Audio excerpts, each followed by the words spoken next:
নমস্কার বন্ধুরা, অঙ্কিতা গল্পের স্টুডিওতে তোমাদের সবাইকে স্বাগত। হাজির হয়ে গেলাম সরজিৎ ঘোষের একটি হাসির গল্প নিয়ে। গল্পটি কেমন লাগলো অবশ্যই কমেন্টে জানাতে ভুলবেন না। তো চলুন শুরু করা যাক সরজিৎ ঘোষের ভাইরাল কাহিনী।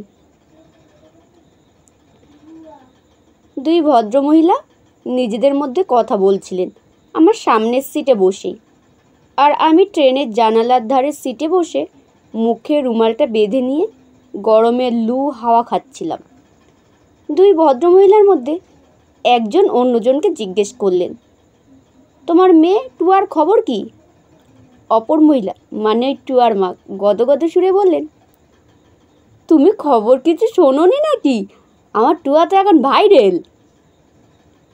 ওই ভদ্রমহিলা এমন কথা শুনে যেন আকাশ থেকে পড়লেন। তারপর দুঃখের ভান করে জিজ্ঞেস করলেন, হিমা কবে থেকে? কোন ডাক্তার দেখেছে?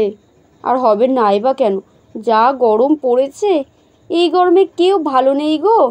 আমাদের নীলুর বাবাও তো ভাইরাল হলো, প্যারাসিটামল 3 বেলা 3টে করে খেতেই কাজ হয়ে গেছে। কিছু হবে না, তুমি টুয়াকে বরং দিনে 3 বার করে প্যারাসিটামল খাও। দিনকাল খুব খারাপ, সব বাড়িতে এখন ভাইরাল চলছে। টুয়ার মা ওই ভদ্রমহিলাকে ভাইরাল বিষয়টা বোঝাবে কি?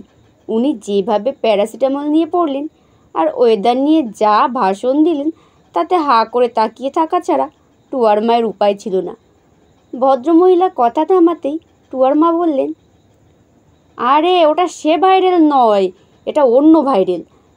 তোমার ইউটিউবই আছে? আমাদের তো সে পুরানো কালার টিভি, 15 বছর ধরেই চলছে, কোনো গন্ডগোল নেই, একবারও কোনো মিস্ত্রি ডাকতে হয়নি জানো। তোমার মেয়ে কি টিভিতে দেখাচ্ছে নাকি? স্টার জ্বলছে নাকি জি বাংলায়?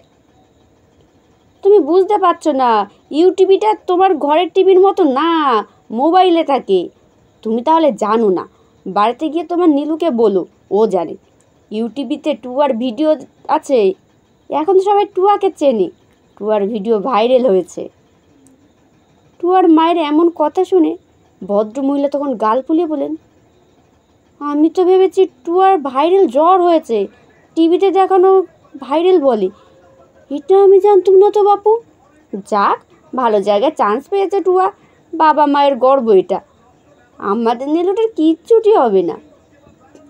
টুয়ার মায়ের মুখে সেই গর্বের হাসি, আর এদিকে আমি গরমের লু হাওয়া ভুলে এমন ভাইরাল হওয়ার গল্প শুনি এত অনুপ্রাণিত হয়ে গেছি, ভাবছি আমাকেও একটা ইউটিউবে খুলতেই হবে।